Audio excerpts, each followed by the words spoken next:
तर आमची शाळा इयत्ता 1ली ते 4थीपर्यंत आहे।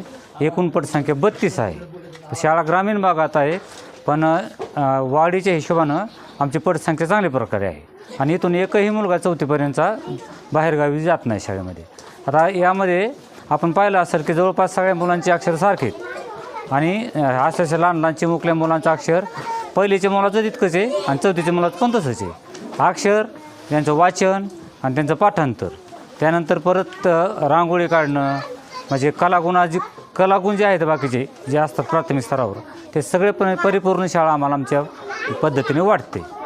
काय करतो, जास्तीत जास्त सराव घेतो आणि प्रात्यक्षिक जास्त घेतो मुलांकडून, आणि त्याच्यामुळे या मुलांची अशा प्रकारची प्रगती 1-1.5 वर्षातच झालेली आहे। आमची फार दिवसापासूनची नाही आहे।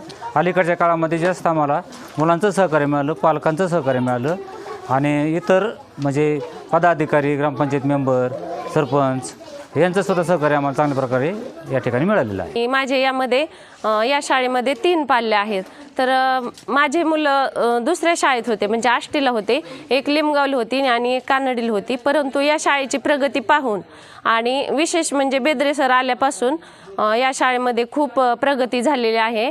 आधी म्हणजे खूप पटसंख्या पण कमी होती आणि त्यानंतर सुंदर हस्ताक्षर सर, त्याचबरोबर कॅलिग्राफी आणि त्याचबरोबर अक्षर, रांगोळी आणि वेगवेगळे कार्यक्रम, म्हणजे सर एकसुद्धा म्हणजे जी असेल ॲक्टिव्हिटी, म्हणजे सण आला काही आला ते सगळे कार्यक्रम ते पूर्णपणे घेतात आणि मुलांमध्ये खूप बदल झालेला आहे। पाठांतर, वाचन, म्हणजे अक्षरशः मुलं पैकीचे पैकी मार्क्स पाडतात।